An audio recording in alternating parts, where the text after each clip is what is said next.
Kompleto rekado na yan. So meron tayong pinaghugasan na bigas. Lalagay natin yan. Ngayon pa nagkulang yung sabaw, dagdagan na natin ng tubig.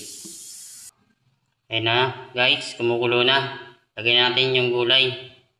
Meron tayong talbos na kamote tapos malunggay.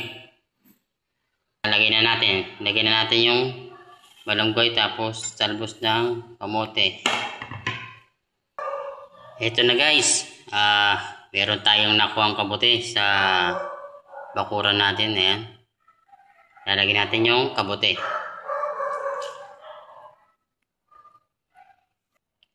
Sarap yan. Simpleng ulam pero masarap yan ha. Kasi may gulay ka na, healthy pa. Okay na guys.